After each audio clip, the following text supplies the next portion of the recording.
এ বাবাজি রে, আল্লাহ রব্বুল আলামিন ডাক দিয়া কয়, ও বান্দারা, তোমরা যদি নিশ্চয়ই ঈমান গ্রহণ করো, 2 নম্বরে যদি আমলে সালেহ করতে পারো, তবে তোমার জন্য আমি আল্লাহ একটা বরাদ্দ করেছি, সেটা হলো আমার বানানো তোমার জন্য নিয়ামত একটা জান্নাত।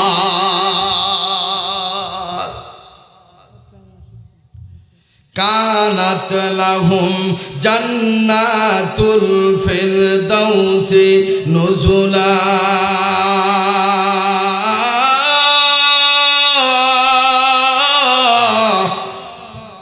এ বাবাজি রে, আল্লাহ পাক রব্বুল আলামিন ডাক দেয়া কয়, ও পৃথিবীর বান্দা বান্দিরা, 1 নম্বরে তোমরা যদি নিশ্চয়ই ঈমান গ্রহণ করো রে, 2 নম্বরে যদি আমলে সালেহ করতে পারো, তাহলে তোমার জন্য একটা বোনাস আমি আল্লাহ রেখেছি, সেটা হলো আমি আল্লাহর জান্নাত। তবে এমন একটা জান্নাত রে, পৃথিবীতে অনেক জান্নাতের ঘোষণা আল্লাহ দিয়েছে, অনেক ওলামায়ে কেরামের জবান থেকে অনেক জান্নাতের কথা বলা হয়। এ বাবাজি, এই আয়াতখানার ভিতরে আল্লাহ একটা জান্নাতের নাম উচ্চারণ করেছেন। আল্লাহ পাক আপনাকে আমাকে নবীর মাধ্যমে জানাইছেন, সেই জান্নাতের নাম ছোট বড় জান্নাত নয়, নবীর একজন উম্মত, নাম হলো হযরতে আবু উমামা রাহমাতুল্লাহ আলাইহি। তাফসীরে ইবনে কাসির এই সূরা কাহাফ, এই তাফসীরে ইবনে কাসিরের ভিতরে হযরতে আবু উমামা বলেন, এমন একটা জান্নাত তোমার জন্য রে, ওই জান্নাতটা হলো সকল জান্নাতের মধ্যমণি এবং নাবিভুরি। এই জান্নাতটা এত বড় হবে, কাতাদা রাহমাতুল্লাহ আলাইহি বলেন, জান্নাতুল ফেরদাউস এমন একটা বড় জান্নাত রে, সকল জান্নাতের মধ্যমণি হলো জান্নাতুল ফেরদাউস। আর বান্দা রাসূল বলেন, হযরতে আরেকজন সাহাবী নাম হলো সামুরা রাদিয়াল্লাহু তাআলা আনহু। নবী বলেন, সামুরা বলেন, নবী ইরশাদ করেছেন, ও পৃথিবীর আমার উম্মতেরা, আল্লাহর বান্দারা, তোমরা যদি আমি আল্লাহর কাছে চাও, আমি আল্লাহর কাছে জান্নাত চাও, তবে জান্নাতুল ফেরদাউস নামক উদ্যান তোমরা চেও। কারণ জান্নাতুল ফেরদাউসের ভিতরে যারা যাবে রে, আর কোনোদিন তাকে জান্নাত থেকে বের করা হবে না। ফিহা খালিদিন,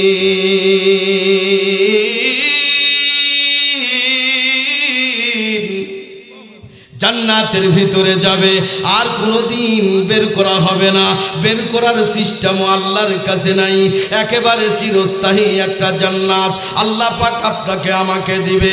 কাদের জন্য দিবে আপনারা বলেন? 2 শ্রেণী ব্যক্তির জন্য দিবে। 1 নম্বরে যে ঈমান গ্রহণ করেছে, 2 নম্বরে আমলে সালেহ করেছে, আমলে সালেহ করার পরে আল্লাহ খুশি হয়ে গেছে, আল্লাহ জান্নাতুল ফেরদাউস নামক একটা জান্নাত দান করবেন। তাই এমন তেমন যেমন জান্নাত নয় রে, জান্নাতের ভিতরে শ্রেষ্ঠ জান্নাত, জান্নাতের নাম হলো জান্নাতুল ফেরদাউসের উদ্যান।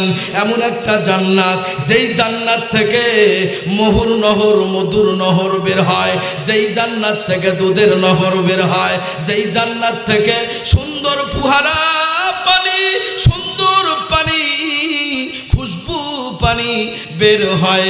এই জান্নাত থেকে অন্যান্য জান্নাতে পরিচালনা হয়, অন্যান্য জান্নাতের ভিতরে এই দুধের নহরগুলো প্রবাহিত হয়, অন্যান্য জান্নাতে মধুর নহরগুলো এই জান্নাত থেকে শুরু হয়। আর এমন একটা জান্নাত রে, এই জান্নাতের স্থান আছে, এই জান্নাতের স্থান হলো, যতগুলো জান্নাতের কথা শুনেছি সকল জান্নাতের মধ্যমণি। আল্লাহু আকবার। এই জান্নাতে কারা কারা যাইতে চাই? 2 হাত তুলে আল্লাহকে দেখান। লিল্লাহি তাকবীর, মাশাআল্লাহ। আসসালামু আলাইকুম ওয়া রাহমাতুল্লাহি ওয়া বারাকাতুহু। সালামের জবাব হয় নাই। আওয়াজ দেন, আসসালামু আলাইকুম ওয়া রাহমাতুল্লাহি ওয়া বারাকাতুহু। খুব বেশি বেজার হয়ে গেছে।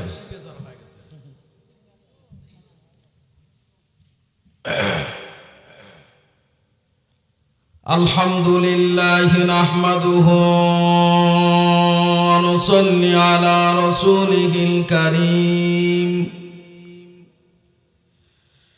আম্মা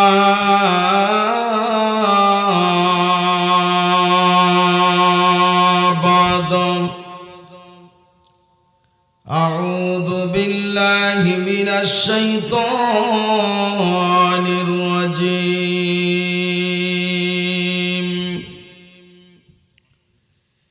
বিসমিল্লাহির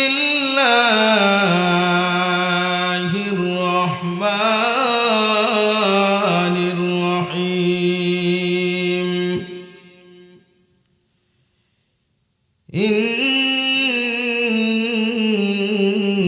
ইন্নাল্লাযীনা আমানু ওয়া আমিলুস সালিহাত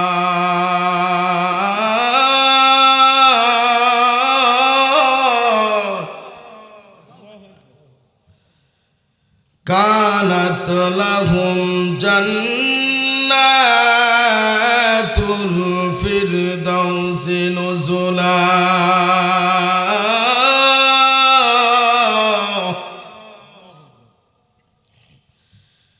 আল্লাহু আকবার ওয়া লিল্লাহিল হামদু। বিসমিল্লাহির রহমানির রহিম।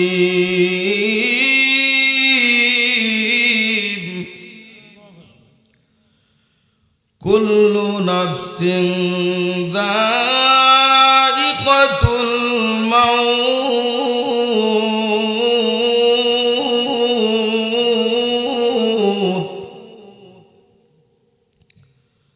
সাদাকাল্লাহু মাওলানাল আযীম। وعن أبي هريرة رضي الله عنه قال قال رسول الله صلى الله عليه وسلم إن الله ينظر إلى صوركم وأموالكم ولكن ينظر في قلوبكم وأعمالكم أو كما قال عليهم الصلاة والسلام। কার ভরসায় আছো রে মন, কি করো আশা?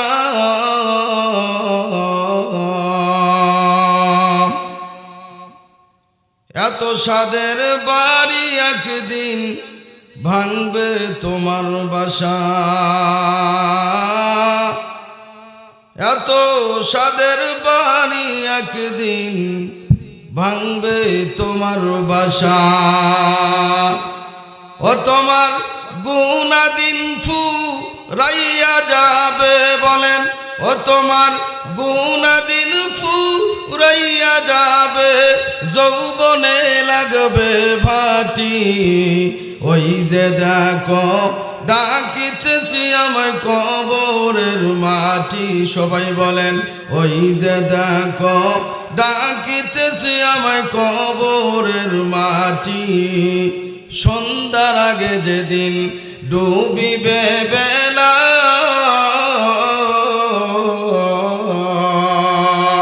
এক পলকে ভেঙ্গে যাবে আমার রঙ্গেরই মেলা। কারে দিবা তুমি জোরে ধমক, কারে দিবা তুমি জোরে ধমক, কার মাথায় মারবা লাঠি। বলেন, ওই যে দেখো ডাকিতেছি আমায় কবরের মাটি। জবান খোলেন, সবাই বলেন, ওই যে দেখো ডাকিতেছি আমায় কবরের মাটি। ঘুইরা মরো তুমি মায়ারি পিছে কত আশা ভালোবাসা দেখো সব কিছু মিশে গুইরা মরো তুমি মায়ারি পিছে কত আশা ভালোবাসা দেখো সব কিছু মিশে কোন দিন জানি আইসা পরে কোন দিন জানি আইসা পরে আজরাইলের হাতের চিঠি সবাই বলেন জোরে বলেন ওই যে ডাকো ডাকিতেছি আমায় কবরের মাটি খবর পেয়ে আসবে আত্মীয় স্বজন তোমারি চারি পাশে বৈশা তারা করিবে ক্রন্দন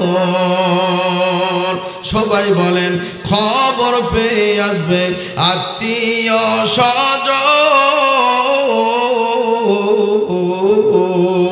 তোমারি চারি পাশে বৈশা তারা করিবে ক্রন্দন সাজাইবে তোমায় মনের মতন সাজাইবে তোমায় মনের মতন কি সুন্দর পরিপাটি সবাই বলেন ওই যে ডাকো ডাকিতেছি আমায় বলেন জোরে জবান খোলেন ওই যে দেখো ডাকিতেছে আমায় কবরের মাটি সবাই বলেন ওই যে দেখো ডাকিতেছে আমায় কবরের মাটি লা ইলাহা জোরে জোরে লা ইলাহা আরো জোরে লা ইলাহা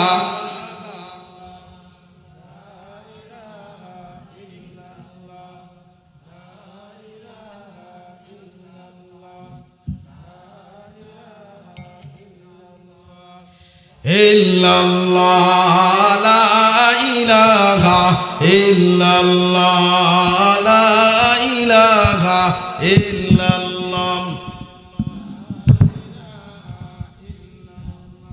আরো জোরে লা ইলাহা ইল্লাল্লাহ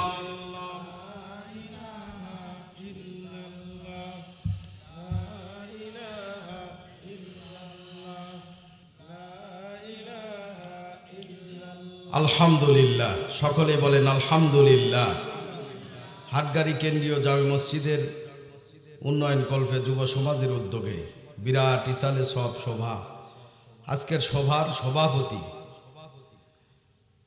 ওস্তাদুল আল্লাম জনাব আলহাজ হাফেজ মাওলানা আব্দুল্লাহ সাবেক ইমাম পেশ ইমাম পল্লী উন্নয়ন একাডেমি জামে মসজিদ বগুড়া সহসভাপতি আলহাজ আবু বকর সিদ্দিক বিশিষ্ট সমাজসেবক শেরপুর বগুড়া জনাব মোহাম্মদ আসগর আলী শেখ বিশিষ্ট সমাজসেবক শেরপুর বগুড়া প্রধান অতিথি ডক্টর আব্দুল মজিদ প্রামাণিক বরণ্য অতিথি ডক্টর মোহাম্মদ তাওহিদুল ইসলাম সুমন আজকের মাহফিলের যিনি প্রধান আলোচক আমাদের আলোচনা করে ধন্য করবেন পাবনা থেকে আগত হাফেজ হযরত মাওলানা কারি আব্দুর রশিদ দিদারি পাবনা বারাকাল্লাহু ফি হায়াতি সকলকেই আল্লাহ পাক যেন জাযা দান করেন সকলে বলেন আমিন আজকের মাহফিলের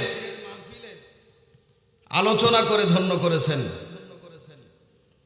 উদীয়মান তরুণ আলোচক মাওলানা উমর ফারুক বিন নুরি আমার পূর্বে আলোচনা করেছেন তার আগে আলোচনা করেছেন আমাদের ইমাম সাহেব কেন্দ্রীয় মসজিদের ইমাম পেশ ইমাম হাফেজ মাওলানা মুস্তাফা বিন নাসির বারাকাল্লাহু ফি হায়াতি সকলেই বলেন আমিন আমি আজকে আল্লাহর কাছে দোয়া করছি যারা আরামের ঘুম হারাম করে শ্রোতা হয়ে নিচে বসে আছেন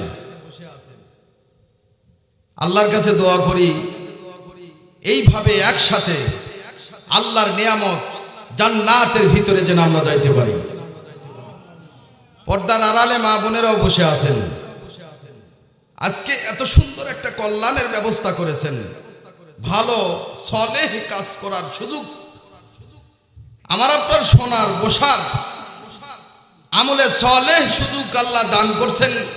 আজকের হাটগাড়ি আমার যুব সমাজ কষ্ট করে এত সুন্দর কল্যাণের কাজ করেছেন, এটা তাদের উপকার অবশ্যই আছে। পাশাপাশি আমরা যে আজকে ধৈর্যের সাথে আজকে আমরা আলোচনা করব, আমরা আলোচনা শ্রবণ করব, আমাদের সকলের জন্যে ইনশাআল্লাহ আল্লাহর কাছে এটা বিশাল বড় আমলে সলে হতে থাকবে ইনশাআল্লাহ। এই জন্য ধন্যবাদ জ্ঞাপন করছি আমি আজকে আমার সমাজের যুবকদের, যাদের উদ্যোগে মাথার ঘাম পায়ে ফেলে কষ্ট করে এত সুন্দর কোরআনের মজমা তৈরি করেছে। মানুষ যদিও সংখ্যা কম, কিন্তু আল্লাহর কাছে এই মজমাটা বিশাল বড় দাম। এত দাম, আল্লাহ বলেন ওই মজমাকে আমি আল্লাহ ৭০,০০০ ফেরেশতা দিয়ে বেষ্টন করে রেখে দিই। কত দাম দেখি ভাই, একটু সামনের দিকে আসেন তো, এমনি তো মানুষ কম, আবার মাঝখানে ফাঁকা হয়ে বসে আছেন, সামনের কাতারে আসেন তো, আর জিকির করেন লা ইলাহা ইল্লাল্লাহ। আসেন, উঠেন, ওই যে বাস ছাড়েন আসেন। এই যুবক ভাই উঠো, সবাই উঠো। লা ইলাহা ইল্লাল্লাহ, লা ইলাহা ইল্লাল্লাহ।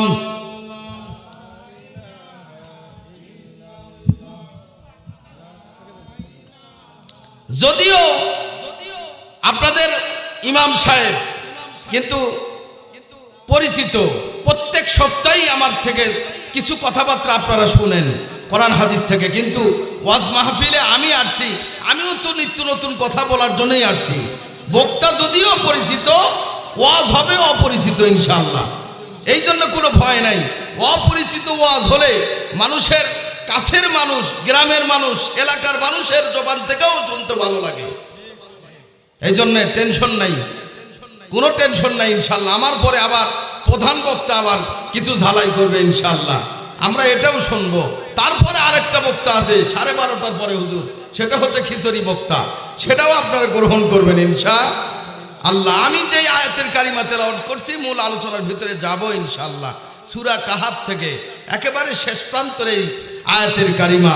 এই আয়াতের বিষয়ে আমি জুমার নামাজে কয়েকটা জুমাই আলোচনা করছি এই সূরার ব্যাপারে। আজকে যেহেতু শুক্রবার, এই সূরাটা বেশি তেলাওয়াত করতে হয় জুমার দিন, শুক্রবার। আল্লাহু আকবার। খিচুড়ি বক্তার অভাব নাই না? যাক আলহামদুলিল্লাহ, খিচুড়ি খাওয়ার জন্য হলেও যত আসে, ওয়াজ না শুনুক নাকি গণ? কারণ খিচুড়ি তো মানুষ কম, কিন্তু খিচুড়ি পাক কিন্তু কম হয় নাই, মোটামুটি 2.5 মণ 3 মণ হয়ে গেছে। তো যাই হোক, আমার দিকে খেয়াল করেন। আমাকে দেখতেছেন, আমিও আপনাদের দেখতেছি কিনা, আপনারা দেখতেছেন কিনা? অনেকের ভিতরে পরিবর্তন দেখা যায়, আমার ভিতরে আপনি পরিবর্তন পাবেন। যেমন গত বছর আপনারা ওয়াজ মাহফিল এখানে হয়েছিল, আমরাও বক্তা ছিলাম, আপনারাই শ্রোতা ছিলেন। 1 বছরের ভিতরে অনেক পরিবর্তন ঘটে, অনেকেই কবরের ভিতরে গেছে। আজকের এই ওয়াজ মাহফিলের ভিতরে বসার মতো সুযোগ তাদের হয় নাই। আমরা কি এটা আল্লাহর কাছে বিশ্বাস করি? এই কথার উপর ঈমান আনতে পারি যে আমরা আজকে ওয়াজ মাহফিলে বসেছি, আবার হয়তোবা আমি বক্তা থাকবো না, আমার সভাপতি সাহেব হয়তো 1 বছরের ভিতরে থাকবে না, আপনারাও হয়তো থাকবেন না, ওয়াজ মাহফিল এখানে হতেই থাকবে। হয়তোবা কবরের ভিতরে যাইতে পারবো, হয়তোবা কবরের ভিতরে যাইতে পারি। কি কন? এর ভিতরে কোনো গ্যারান্টি আছে? নাই। আমার মরণ আসিবে কখন কেউ তো জানে না, বলেন আমার মরণ আসিবে কখন কেউ তো জানে না। আমি মরে গেলে তোমরা আমায় ভুইলা যাও না, আমি চলে গেলে তোমরা আমায় ভুইলা যাও না। আমার মরণ আসিবে কখন, জোরে আওয়াজ করেন, আমার মরণ আসিবে কখন কেউ তো জানে না, আমার মরণ আসিবে কখন কেউ তো জানে না। এই দুনিয়ায় চিরজীবন থাকার জায়গা না, অন্ধকার কবর যে তোমার আসল ঠিকানা, এই দুনিয়ায় চিরজীবন থাকার জায়গা না, অন্ধকার কবর যে তোমার আসল ঠিকানা। জোরে বলেন ঠিক কিনা? সবাই রেখে আমায় চলে যাবে, সঙ্গী হবে না। সবাই রেখে আমায় চলে যাবে, সঙ্গী হবে না। আমার মরণ আসিবে কখন? বলেন, আমার মরণ আসিবে কখন কেউ তো জানে না।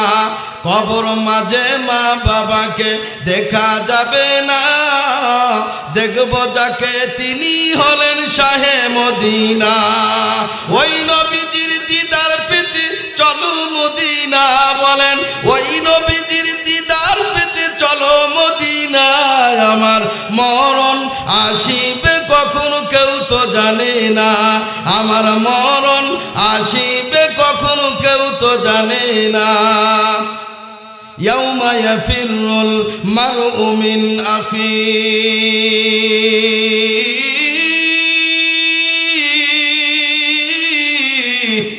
ওয়া উম্মিহি ওয়া আবিহি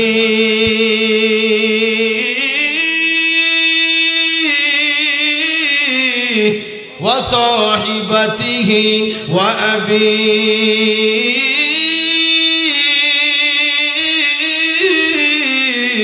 لكل امرئ منهم يومئذ شأن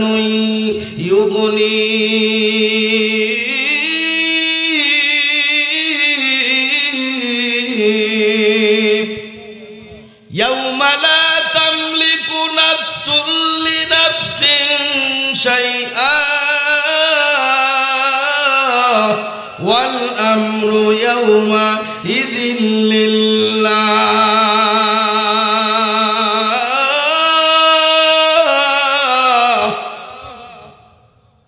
সেই দিন কিয়ামত যখন শুরু হয়ে যাবে, আমরা মৃত্যুর পরেই কিয়ামত যখন শুরু হয়ে যাবে, সেই দিন কিন্তু পিতামাতা সন্তানকে চিনবে না, সন্তান পিতামাতাকে চিনবে না, বিবি স্বামীকে পরিচয় দিবে না, স্বামী বিবিকে পরিচয় দিবে না।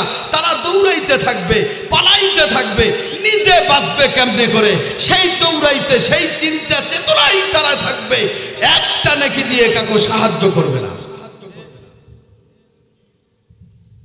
কেউ করবে না।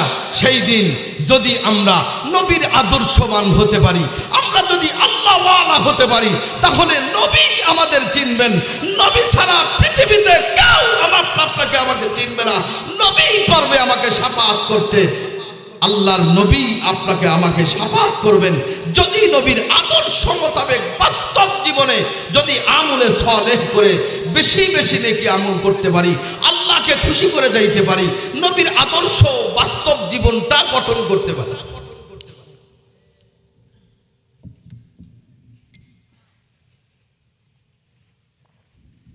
এই জন্য আমরা খেয়াল করব এটাই যে আমরা সকলেই নবীর সেনাপতি, আল্লাহর বান্দা, নবীর সেনাপতি হয়ে বসে আছি। এখানে রহমতের নবী, বরকতের নবী মুহাম্মদ রাসূলুল্লাহর কথা এখানে আলোচনা হবেন, আল্লাহ রাব্বুল আলামিনের কথা এখানে আলোচনা হবেন। এই জন্য এটা এই মজমাটা সাধারণ মজমা নয়, আল্লাহর কাছে প্রিয়তম মজমা, যেটা ফেরেশতা দিয়ে বেষ্টন করে রাখেন। তাদের জন্য আল্লাহ খুশি দেন, বরকত দেন, তাদের জন্য খোঁজ খবরই দেন। এ বাবাজি রে, এ বান্দারা, যখন একটা মালিকের কাজ করে, এই মালিকের কাজ করতে যায়, এই মালিকের কাজ যখন সম্পন্ন হয়ে যায়, এই মালিক কিন্তু যদি কাজটা ভালো করে তার উপরে খুশি হয়ে যায়, মালিক হয়তো বা তাকে কিছু দিয়ে দেয়। এ বাবাজি রে, আল্লাহ রব্বুল আলামিন ডাক দিয়া কয়, ও বান্দারা, তোমরা যদি নিশ্চয়ই ঈমান গ্রহণ করো, 2 নম্বরে যদি আমলে সালেহ করতে পারো, তবে তোমার জন্য আমি আল্লাহ একটা বরাদ্দ করেছি, সেটা হলো আমার বানানো তোমার জন্য নিয়ামত একটা জান্নাত।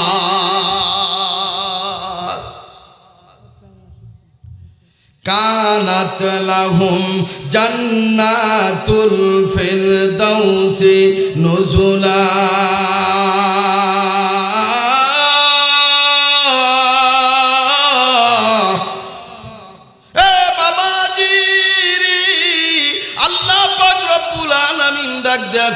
ও পৃথিবীর বান্দা বান্দিরা, এক নম্বরে তোমরা যদি নিশ্চয় ঈমান গ্রহণ করো রে, দুই নম্বরে যদি আমলে সলেহ করতে পারো, তাহলে তোমার জন্য একটা বোনাস আমি আল্লাহ রেখেছি, সেটা হলো আমি আল্লাহর জান্নাত। তবে এমন একটা জান্নাত রে, পৃথিবীতে অনেক জান্নাতের ঘোষণা আল্লাহ দিয়েছে, অনেক ওলামায়ে কেরামের জবান থেকে অনেক জান্নাতের কথা বলা হয়। এ বাবাজি, এই আয়াতখানার ভিতরে আল্লাহ একটা জান্নাতের নাম উচ্চারণ করেছেন।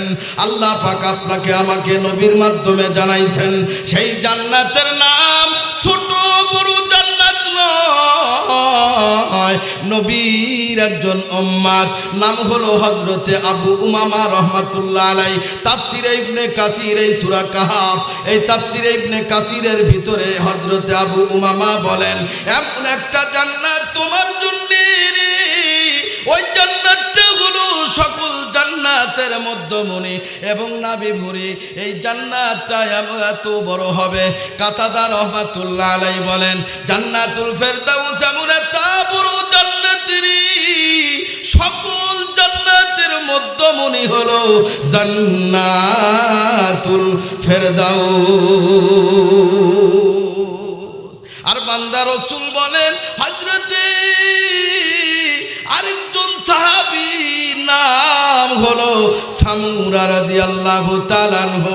নবী বলেন, সামুরা বলেন, নবী ইরশাদ করেছেন, ও পৃথিবীর আমার উম্মতেরা, আল্লাহর বান্দারা, তোমরা যদি আমি আল্লাহর কাছে চাও, আমি আল্লাহর কাছে জান্নাত চাও, তবে জান্নাতুল ফেরদাউস নামক উদ্যান তোমরা চেও। কারণ জান্নাতুল ফেরদাউসের ভিতরে যারা যাবে রে, আর কোনোদিন তাকে জান্নাত থেকে বের করা হবে না।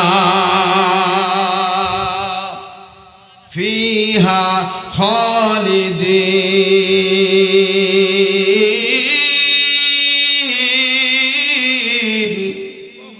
জান্নাতের ভিতরে যাবে, আর কোনোদিন বের করা হবে না। বের করার সিস্টেমও আল্লাহর কাছে নাই, একেবারে চিরস্থায়ী একটা জান্নাত আল্লাহ পাক আপনাকে আমাকে দিবে। কাদের জন্য দিবে আপনারা বলেন? দুই শ্রেণী ব্যক্তির জন্য দিবে। এক নম্বরে যে ঈমান গ্রহণ করেছে, দুই নম্বরে আমলে সলেহ করেছে। আমলে সলেহ করার পরে আল্লাহ খুশি হয়ে গেছে, আল্লাহ জান্নাতুল ফেরদাউস নামক একটা জান্নাত দান করবেন। তাই এমন তেমন যেমন জান্নাত নয় রে, জান্নাতের ভিতরে শ্রেষ্ঠ জান্নাত, জান্নাতের নাম হলো জান্নাতুল ফেরদাউসের উদ্যান। এমন একটা জান্নাত, যেই জান্নাত থেকে মহুর নহর, মধুর নহর বের হয়, যেই জান্নাত থেকে দুধের নহর বের হয়, যেই জান্নাত থেকে সুন্দর ফুহারা পানি, সুন্দর পানি, খুশবু পানি বের হয়।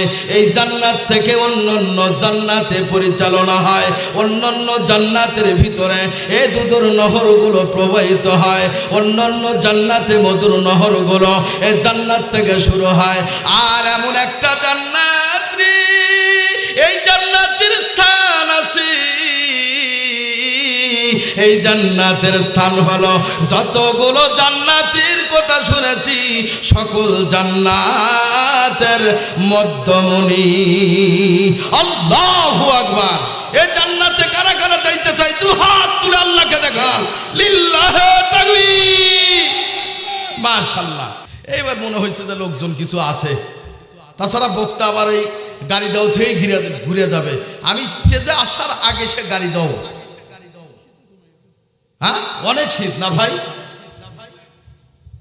আসলে আমরা বুঝি না, আমরা চিন্তা করি যে হয়তোবা ওয়াজ মাহফিল হচ্ছে, মাইকের আওয়াজ তো পাচ্ছি, আমরা ল্যাপের ভিতর থেকেই শুনি। এরকম শ্রেণীর মানুষ আছে না নাই? আছে, বিদায় তো প্যান্ডেলের ভিতরে নাই।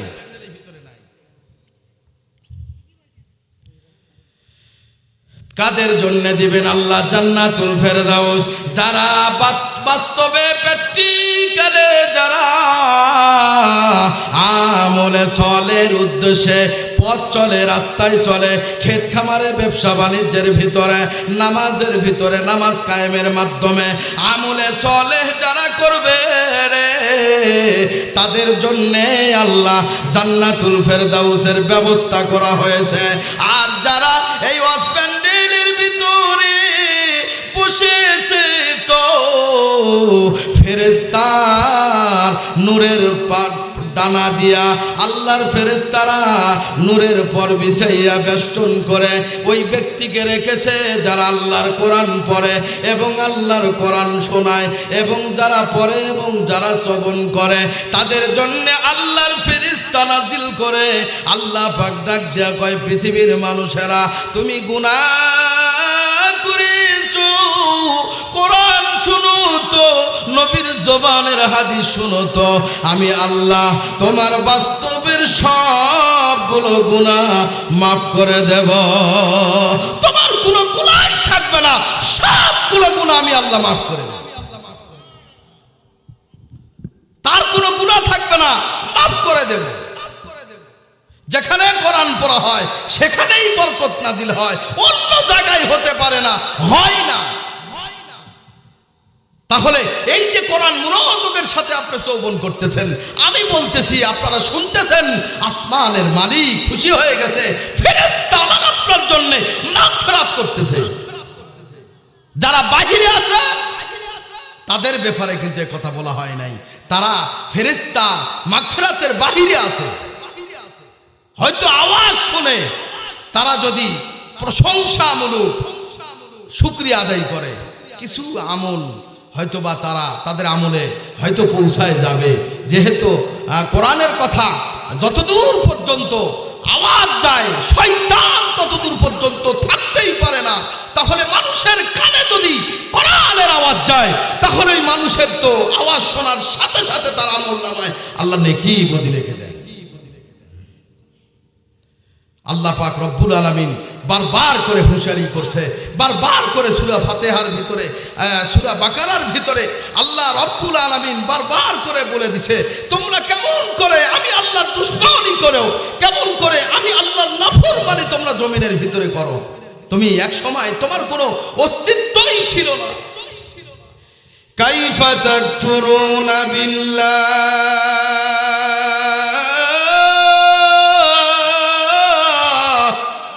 কেমন করে তোমরা আমি আল্লাহ দুশমনি করছো, কেমন করে আমি আল্লাহর নাফরমানি করো। ওয়াকুনতুম আমওয়াতা, তোমার তো কোনো প্রাণী ছিল না, তুমি তো জীবিত ছিলে না, আমি আল্লাহ তোমার মায়ের পেটে তোমাকে ঢুকাই দিয়ে ফাআহইয়াকুম, আমি আল্লাহ আবার মৃত থেকে জীবিত করছি। সুম্মা ইউমিতুকুম সুম্মা ইউহয়িকুম সুম্মা ইলাইহি তুরজাউন,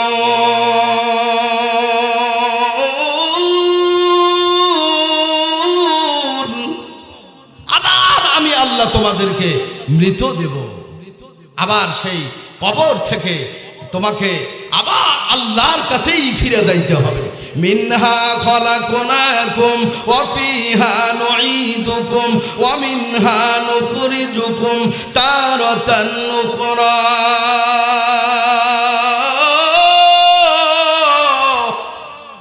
আস্তে কোন মহিলারা শুনবি আবার, আল্লাহু আকবার জোরে বলেন তো, হাত তুলে লিল্লাহে তাকবীর, নারায়ে তাকবীর। আলহামদুলিল্লাহ। আমি সূরা কাহাফের কথা বলতেছিলাম, এত দামি সূরা, যে সূরা জুমার দিন পড়তে হয়। সারা পৃথিবীর মুসলমানেরা যদি নাও পড়ে, কিন্তু আমাদের সারা পৃথিবীর যেই সমস্ত হেফজখানা, হাফিজিয়া মাদ্রাসা, ছোট ছোট বাচ্চারা এই সূরা কাহাফ এই জুমার দিন তেলাওয়াত করতে থাকে। এই সূরার আয়াতের কারিমা শেষ প্রান্তরে এই আয়াতের কারিমা আমি তেলাওয়াত করেছি। এই আয়াতের কারিমা যদি কোনো ব্যক্তি বাস্তব জীবনে যদি গ্রহণ করে নেয় আর যদি মনে আশা করে, আজকে জুমার দিন আমি এই সূরা তেলাওয়াত করেছি, আমি নিজেই তেলাওয়াত করেছি। আল্লাহর নবী পরীক্ষা করার জন্য তলহাকে ডাক দেয়া কই, তলহা রে তুমি কি আমাকে বেশি ভালোবাসো? কতটুক ভালোবাসো? তলহা ডাক দেয়া কই, ও রহমতের নবী, বরকতের নবী, আপনাকে আমি অনেক বেশি ভালোবাসি, আমার মায়ের চাইতেও বেশি ভালোবাসি, আমার পিতার চাইতেও বেশি ভালোবাসি, আমার বন্ধুর চাইতেও বেশি ভালোবাসি, আমার আত্মীয় স্বজনের চাইতেও বেশি ভালোবাসি নবী। নবী ডাক দেয়া কই, তলহা, ও তলহা তুমি যদি আমাকে ভালোবাসো, তলহার সাথে একটু রসিকতা করার জন্যে আল্লাহর নবী পরীক্ষা করার জন্যে তলহাকে ডাক দেয়া কই, তলহারি তুমি যদি আমাকে বেশি ভালোবাসো, আমি আল্লাহর নবী হুকুম করছি, তাহলে ধারাল ছুরি নাও, এই ছুরি নিয়ে তোমার বাবার কল্লা কেটে আমার কাছে হাজির করো। জোরে বলেন আল্লাহু আকবার। রসিকতা করার জন্য, আলাপ ঠাট্টা করার জন্য তলহা নবীকে কত ভালোবাসে এটা জানার জন্য নবী তলহাকে ডাক দেয়া কই, রে তলহা আমাকে তুমি কত ভালোবাসো? বেশি যদি ভালোবাসো, বাবার চাইতেও যদি বেশি ভালোবাসো, তাহলে ধারাল ছুরি নাও, তোমার বাবার কল্লা কাটো। ওই সময় অনেক সাহাবী উপস্থিত। নবী বলার সাথে সাথে তলহা ধারাল ছুরি নিয়ে নিজের পিতার কল্লা কাটার জন্য এক দৌড় দিয়েছে। জোরে বলেন আল্লাহু আকবার। এ বাবাজি রে, ধারাল ছুরি নিয়ে তলহা যখন দৌড় দেয়, বিশ্ব নবী ডাক দেয়া কয়, তলহা, এ তলহা আয় রে, তোর বাবার কল্লা আনতে হবে না, কাটতে হবে না, আমি মস্করি করে বলেছি রে তলহা আয়, তোর বাবার কল্লা কাটতে হবে না। নবীকে ডাক দেয়া কয়, ও রহমতের নবী, বরকতের নবী, আপনি যদি বলেন আমার মায়ের কল্লা, বাবার কল্লা, আমিও আপনার কথা অনুযায়ী এই খাড়ার উপরে জীবন দিতে প্রস্তুত আছি। নবী আপনাকে এত বেশি ভালোবাসি। জোরে বলেন আল্লাহু আকবার। এ ছোট্ট বাচ্চা তলহা রে, এ নবীকে এত ভালোবাসি, এত মহব্বত করে। কিছুদিন পরে আবু তলহা, এই কিছুদিন পরে আবু তলহা বড় অসুস্থ হইয়া যায়। বাবা একা একা মসজিদে নামাজ পড়ে। নবীজি একটু দিলটা নরম করে দেন, একটু দিলটা নরম করে দেন।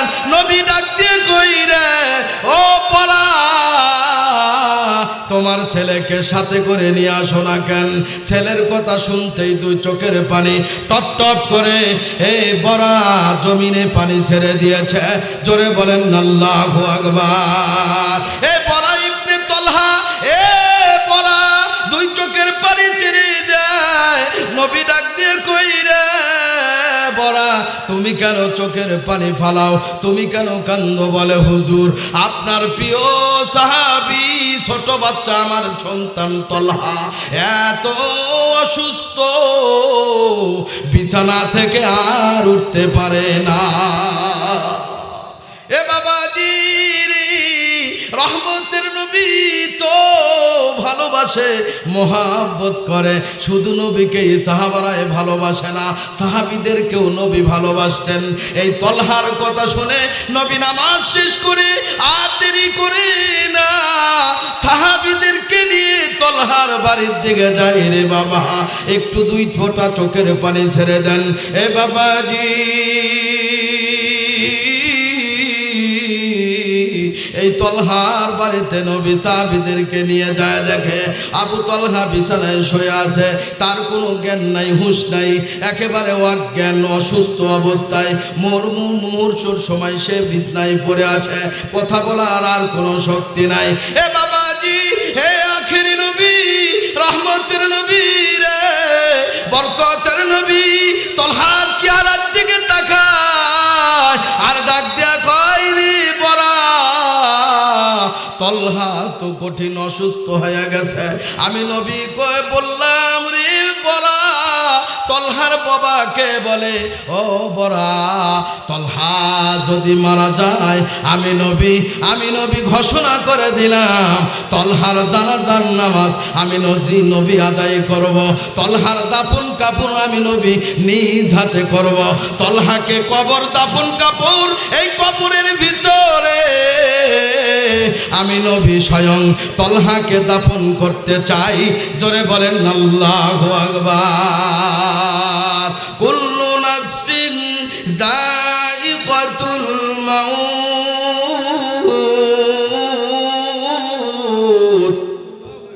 হাত তুলেন তো, কে কে মরবেন না?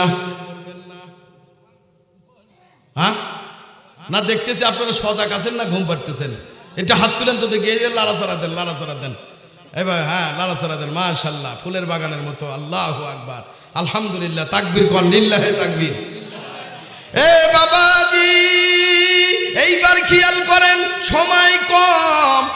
বাবা, গুরুত্বপূর্ণ আলোচনায় আয়াতের আছে, কতটুকু বলতে পারবো আমি তা জানি না। এ বাবা, দিলটা নরম করে দেন। কিছুদিন পরে তলহা মারা গিয়েছে। জোরে বলেন না সুবহানাল্লাহ। এ নবী তলহার জানাজা পড়াবেন, নবী তলহাকে দাফন কাফন করাবেন, কবরে শয়ন করাবেন, এ কথা নবীজি বলে আসলেন। অথচ নবী মসজিদে তলহা ইন্তিকাল করেছে, তলহার জানাজার নামাজ হয়ে গেছে, কবরের ভিতরে তাকে দাফন হয়ে গেছে। এ বাবাজি, একটু দিলটা নরম করে দেন। তলহার মতো মরণ আমার আপনার সকলেরই আসবে, আমার আপনার সকলেরই তলহার মতো মরতে হবে। এ বাবাজি, নবী তলহার বাপকে জিজ্ঞাসা করে, রে তুমি একা আসলো কেন? আর তলহার খবর কি? তলহা তো অসুস্থ ছিল। নবীর কথা শুনে তলহার বাবা দুই চোখের পানি ছেড়ে দিয়েছে। ডাক দিয়া কয়, নবী গো, তলহা আর জমিনে না, খবর পেয়ে আসবে আত্মীয় স্বজন, তোমারই চারি পাশে বৈশা তারা করিবে ক্রন্দন, সাজাইবে তোমায় মৌনের মতন, সাজাইবে তোমায় মৌনের মতন, কি সুন্দর পরিপাটি বলেন, ওই যে দেখো ডাকিতেছে আমায় কবরের মাটি। জোরে বলেন আল্লাহু আকবার। এ বাবাজি, তলহার বাবা ডাক দিয়ে কয়, ও রহমতের নবী, ও বরকতের নবী, আমার তলহা কবরে চলে গেছে। বলে, আমি তো বললাম তলহা মারা গেলে আমি জানাজার নামাজ পড়াবো, তাকে দাফন কাফন পড়াবো, তাকে কবরের মধ্যে শোয়াবো। আমি নিজে নবী নিজে যাইয়া তলহাকে কবরের মধ্যে শোয়াবো। তুমি কেন আমাকে খবর দিলে না বলো? তলহার বাবার দুই চোখের পানি ছেড়ে দিয়ে কান্দি, আর ডাক দিয়া কয়, নবী গো, তলহা আপনাকে এত বেশি ভালোবাসে। সুবহানাল্লাহ, জোরে বলেন। নবী আপনাকে তলহা এত ভালোবাসি গো নবীজি। তলহা যখন ইন্তিকাল করবেন কিছুক্ষণ আগে, কোনো বর্ণনায় কিছুক্ষণ আগে, কোনো বর্ণনায় 1-2 দিন আগে বাবাকে ওসিয়ত করে যায়। ডাক দেয়া কয়, আব্বা, আমি তলহা যদি দিনের বেলা মরে যাই রে, আমি যদি দিনের বেলা মরে যাই, নবীকে খবর দিও, আমার জানাজার নামাজ আদায় করবে, আমার কাফন দাফন শেষ করবে। কিন্তু আব্বা জান, আমি যদি রাত্রে ইন্তেকাল করি রে, ও আব্বা, আমার আখেরি নবী, রহমতের নবী, বরকতের নবীকে তুমি খবর দিও না। কারণ নবী আর তলহার বাড়ি আর মসজিদে, যেই মসজিদে নামাজ পড়ানোর দূরত্ব হলো 3 থেকে 4 কিলোমিটার দূর। জোরে বলেন সুবহানাল্লাহ। মসজিদে নববী আর তলহার বাড়ি এর মাঝখানে দূরত্ব হলো 3 থেকে 4 কিলোমিটার দূর। বাপের ডাক দেয়া কয়, আব্বা, নবী যদি রাত্রে বেলায় যদি এত দূর পথ হেঁটে হেঁটে যদি আমার বাড়িতে আসে, না জানি কাফেররা তার উপরে আক্রমণ করবে, কাফের তো তার উপরে 24 ঘন্টায় শত্রুতাপনা করে। আমার নবীকে যদি কাফেররা মারি আর হাসরের ময়দানে আল্লাহ যদি জিজ্ঞাসা করে তলহারে তোর জানাজার নামাজ পড়ার জন্য আমার নবী গিয়েছিল, নবীকে রক্তাক্ত করে দিয়েছে, এ কথাটা যদি আল্লাহ আমাকে জিজ্ঞাসা করে, ও বাবা আমার হিসাব দেওয়ার মতো আল্লাহর কাছে কিছু না। ও নবীজি গো, তালহা আপনাকে এত ভালোবাসি, এত মহব্বত করে, জীবন দিয়েও হলেও আপনার কোনোদিন খারাপ চাই না, আপনাকে এত ভালোবাসে। দিল কি सूरज डूब रही है हम लोगों की सामने, रोज हशर में क्या जवाब है नबी मुस्तफा के सामने। अल्लाहु अकबर। शरीयत हो तरीकत हो, शरीयत हो तरीकत हो तमामी, हकीकत में मोहम्मद का गुलामी, मोहम्मद मुस्तफा जाने खुदा कौन। अल्लाहु अकबर। दिल की सूरज डूब रही है हम लोगों की सामने, रोज हशर में क्या जवाब है नबी मुस्तफा के सामने। कि जवाब দিব রে নবী মুহাম্মদুর রাসূলুল্লাহর আদর্শ যদি বাস্তব জীবনে বাস্তবায়ন করতে না পারে, কি জবাব দিব আমাদের পিতা মুহাম্মদুর রাসূলুল্লাহ, আমার পিতা, আমি তার সন্তান, উনি আমার ওস্তাদ, আমি তার ছাত্র। এ বাবা আমরা সকলেই উম্মত আছি, সকলেই তার ছাত্র, উনি হলো আমাদের ওস্তাদ, আবার পিতার দিকে উনি আমাদের পিতা, আমরা সকল উম্মত তার সন্তান। এ বাবাজি, এই পিতার আদর্শ মোতাবেক যদি বাস্তবে যদি পালন না করতে পারি, নবী আমার আপনাকে শাফাত করতে পারে না। আনাস ইবনে মালিক রাদিয়াল্লাহু তাআলা আনহু বলেন, আনাস ইবনে মালিক রাদিয়াল্লাহু তাআলা আনহু বলেন, হাসরের মাঠ এমন একটা মাঠ, হাসরের মাঠ এমন একটা মাঠ, যেই মাঠে মানুষ যখন হাসরের মাঠের কথা শুনবে দৌড়াদৌড়ি করতে থাকবে, ছোটাছুটি করতে থাকবে। হে বাবাজি, তাদের কলিজায় কোনো পানি থাকবে না। ওই দিন আমার আপনার রহমতের নবী রে, বরকতের নবী, সেই দিন আমার আপনাকে শাফাত করে আল্লাহর জান্নাতুল ফেরদাউসের ভিতর পাঠায় দিবে।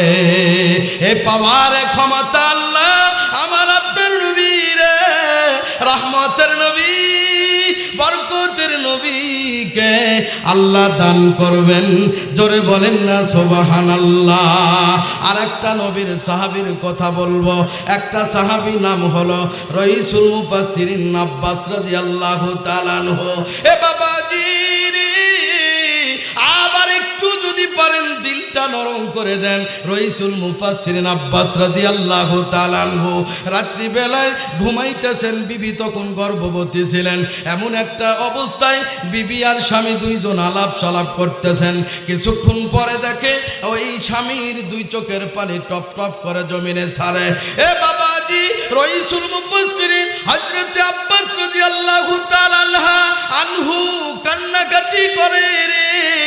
বিবি ডাক দেয়া কয়, স্বামী গো আপনি কান্দেন কেন? কি হইল? 1 ঘন্টার পরে, 1 ঘন্টার আগে তো আপনি সুন্দর ছিলেন, এখন কেন কান্দেন? এইবার রাইসুল মুফাসসিরিন হযরত ইবনে আব্বাস রাদিয়াল্লাহু তাআলা আনহু বলেন, ও বিবি,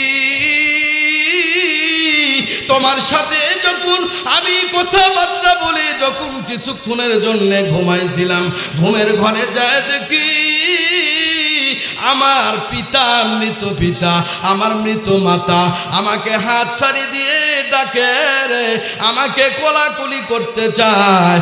ও বিবি, আমি বলতে চাই আজকের স্বপ্ন এমন একটা স্বপ্ন রে, আমি আব্বাস আর বেশি দিন হয়তো দুনিয়ায় থাকতে পারবো না। বিবি তোকে দুইটা শর্ত দিয়া যাই রে। এক নাম্বার শর্ত, ছেলে হোক আর মেয়ে হোক, দুইটি সন্তান, একটা ছেলে একটা মেয়ে, একটা সন্তান দুনিয়াতে রয়ে গেছে, আরেকটা পেটের মধ্যে রেখে গেছে। ডাক দিয়া কয় রে বিবি, আমি মরার আগে ওসিয়ত করলাম, এক নাম্বার হলো আমি যখন মৌত হয়ে যাব, মৃত্যুবরণ করব, আমার যুবক মানুষ দিয়া আমার জানাজার নামাজ আদায় করাবে না, বৃদ্ধ মানুষ দিয়া, বৃদ্ধ ব্যক্তি দিয়া আমার জানাজার নামাজ আদায় করায়। দুই নাম্বার হলো আমি মৃত্যুবরণ করবো এ খবর আমার সাহাবী ভাইদেরকে তুমি তাড়াতাড়ি দিয়ে দিও। দুই তিন নাম্বার হলো আমার সন্তান যেটা জন্মগ্রহণ করবে রে, কোরআনের হাফেজ বানাইও তথা ইলমে দ্বীন শিক্ষা করায়। ও বিবি, আমি তো মৃত্যুবরণ করব, আমার তো আর আয়ু বেশি দিন নাই, কিছুক্ষণ পরে দেখা যায় রে এক ঝাঁক পাখি ইবনে আব্বাসের বাড়িতে চলে আসছে। জোরে বলেন না সুবহানাল্লাহ। পাখি এসে ডাক দেয়া কয়, বলেন আমার সাথে, ফাদুখুলি ফি ইবাদি ওয়াদুখুলি জান্নাতি।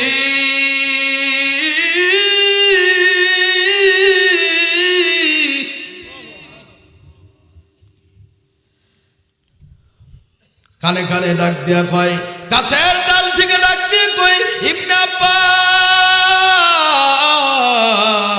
আপনার সাথে আমরা আছি, আপনার সাথে আমরা আছি, আপনার সাথে আমরা আছি। ইবনে আব্বাস ডাক দিয়া কয়, পাখি রে তোমরা যে কারা তা আমি জেনে গেছি, কারণ গত রাত্রেই আমার বাবা, গত রাত্রেই আমার মা আমাকে নেওয়ার জন্য আসছে, আমার হায়াত শেষ হয়ে গেছে, আমি কখন যেন মরে যাই, আমরাও যারা উপস্থিত আছি আমরাও যেন কখন মারা যাই। এ বক্তার ওয়াজ শুনতেছেন, আগামী বারবার হয়তো বাবা শুনতে পারবেন না, মরার 1 বছর বয়স হয়ে যাবে। এ বাবাজি রে লম্বা করবো না, এই বাবা একটু দিলটা নরম করে দেন। ইবনে আব্বাস ইন্তিকাল করেছে, শর্ট করে বললাম, ইন্তিকাল করেছে তার বিবি অক্ষরে অক্ষরে তার ওসিয়তগুলো পালন করেছে। তবে ডাক দিয়া কয়, এমন বৃদ্ধ ব্যক্তিকে নবীর সাহাবী ইবনে আব্বাসের জানাজা করাবে রে, খুঁজতেছে খুঁজতেছে খুঁজতেছে, এমন একটা অবস্থায় এ বাবা ইবনে আব্বাস মরে গেছে, মানুষের চোখের পানি, সাহাবারা অনেক সাহাবী বেহুশ হয়ে গেছে, সাহাবীদের চোখের পানি, সাহাবীরা আল্লাহর কাছে কান্নাকাটি করে, আল্লাহর কাছে দোয়া করে, প্রার্থনা করে রে। এমন একটা পর্যায়ে যখন জানাজায় সমাবেত হয়ে গেছে, এ বাবা কে বৃদ্ধ, এই বৃদ্ধ জানাজার নামাজে উপস্থিত হয়ে যাবে। এ বাবাজি যুবক ভাইরা বড় বড় বিখ্যাত আলেম ছিল, তারই অনেক ছাত্র ছিল রে, জানাজার নামাজে যাবার সাহস পায় না। জানাজা করার জন্য সমবেত লোকজন একটু খেয়াল করলো, আকাশ থেকে যেন একটা পাখি, উড়ন্ত পাখি নেমে আসতেছে একেবারে ইবনে আব্বাসের এই পটির দিকে লক্ষ্য করে, এই পটি বরাবর আকাশ থেকে একটা পাখি উড়াল দেয়।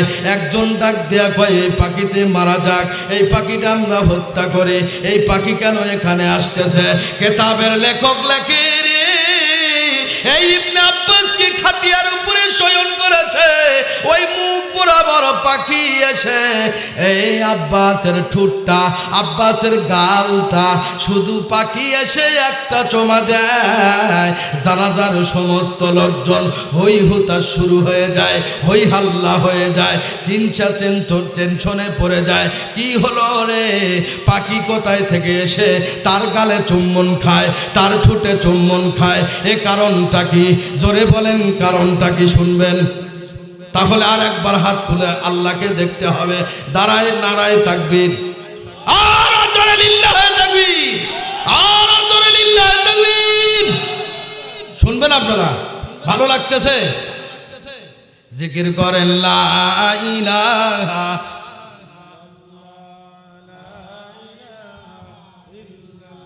আরো জোরে লা ইলাহা ইল্লাল্লাহ।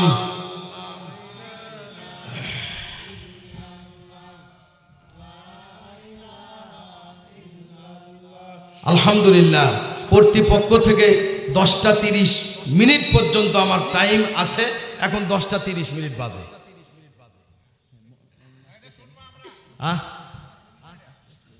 আচ্ছা, আলহামদুলিল্লাহ বলেন, শুকর আদায় করেন, বলেন আলহামদুলিল্লাহ।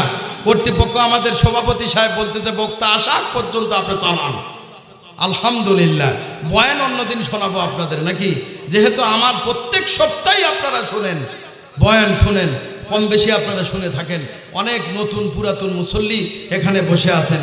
যাই হোক এ প্রার্থনা করি আপাতত আমাদের সকলের মৌত যেন ঈমানের সাথে হয়। আমলে ঈমান গ্রহণ করার পরে আমলে সলেহ করে যেন আমরা মৌত গ্রহণ করতে পারি। এই আশাটা, এই প্রার্থনা আল্লাহর কাছে করতে হবে কি হবে না? এ বাবাজি রে, জানাজার সমস্ত মানুষ তাজ্জাব হয়ে গেছে, আশ্চর্য হয়ে গেছে রে। এমন ঘটনা তো আর কোনোদিন দেখি নাই। জোরে বলেন সুবহানাল্লাহ। তবে একটা আমলের কথা আপনাদের বলে যাই, যেহেতু ঈমান আর আমলে সলেহ ব্যাপারে আপনাদের সামনে এই সূরা কাহাফ থেকে শেষের আয়াতের অংশ থেকে আমি তেলাওয়াত করেছি। তবে রইসুল মুফাসসিরিন কেন বলা হয়, এই কথাটা শুনলেই বুঝতে পারবেন উড়ান্ত পাখিকে। রইসুল মুফাসসিরিন উনি একজন তাফসীরকারক। হে নবীর সাহাবীর ভিতরে যত সাহাবী ছিলেন সব চাইতে কোরআনের জ্ঞান, ইলমে দ্বীন জ্ঞান অর্জন করেছেন ইবনে আব্বাস। এই ইবনে আব্বাসের সম্পর্ক কোরআনের সাথে সম্পর্ক রে, ইবনে আব্বাসের সম্পর্ক এই কোরআনের সাথে সম্পর্ক। মানুষ তাজ্জব হয়ে গেছে, হায় রে পাখি কেন আসলো? কেউ মারার জন্যে বলে, আবার একজন না করে দেখি পাখি কি করে। হই হাল্লা করতে করতে অদৃশ্য হয়ে যায়, আর পাখির কোনো খোঁজ পাওয়া যায় না।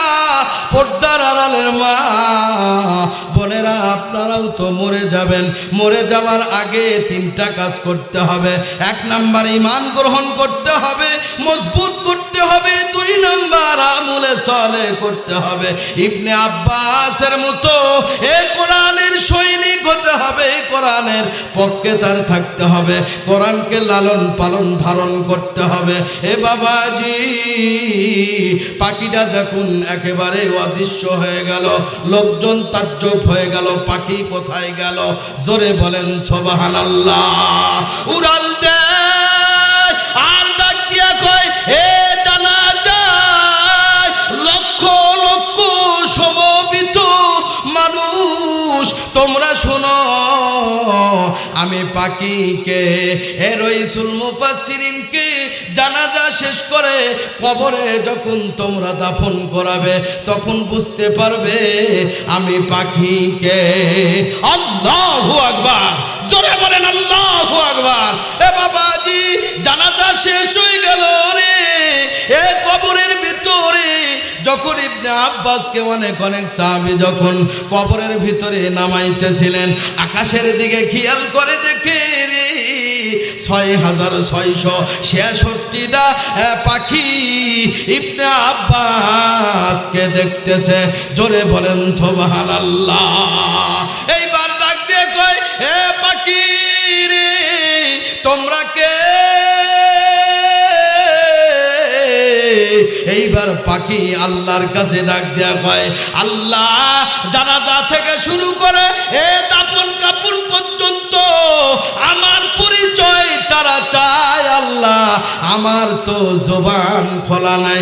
আল্লাহ, তুমি যদি জবান খুলে দাও আমি বলতে পারবো। জোরে বলেন সুবহানাল্লাহ। আল্লাহর কুদরতি ভাবে ওই সমস্ত পাখির জবান আল্লাহ পাখিরা ডাক দিয়া কয় আমরা পাখি না, আমরা পাখি না, আমরা হলো 6666 আয়াতের কারিমা। মহিলারা শুনবে দিকে আসতে বলেন, ভয় করছেন? লিল্লাহে তাকবীর, আরো জোরে নারায়ে তাকবীর। তাহলে আমার আপনার এই সংবিধান, এই যে কোরআনুল কারীম, এই কোরআনুল কারীমের সাথে আমার আপনার মহব্বত থাকতে হবে। মরে গেলেও শান্তি, মরে গেলেও শান্তি, হাসরের মাঠেও শান্তি, মিজানেও শান্তি, ফুলসিরাতেও আপনার শান্তি। তথা যদি আপনার বাহ্যিক জীবনের গুনাহ যদিও মাফ না হয়, এই কোরআনটা আল্লাহকে ডাক দিয়া কয় আল্লাহ শীত মনে করে নাই, ঠান্ডা মনে করে নাই, আল্লাহ এই কোরআন উজু করে ঠান্ডার মধ্যে উজু করে আমি এই কোরআনকে ধারণ করেছে, মুখস্থ করেছে, তেলাওয়াত করেছে, আল্লাহ আমার বন্ধুকে মাফ করে দেন। আল্লাহ যদিও মাফ করতে চান না, এই কোরআন সূরা মুলুকের তাফসীর আপনাদের শোনানোর সময় নাই। সূরা মুলুক এমন একটা সূরা রে, এই সূরা আল্লাহর সাথে কথা বলবেন, আল্লাহর সাথে ঠাট্টা করবেন, আল্লাহর সাথে বিদ্রোহ ঘোষণা করবেন।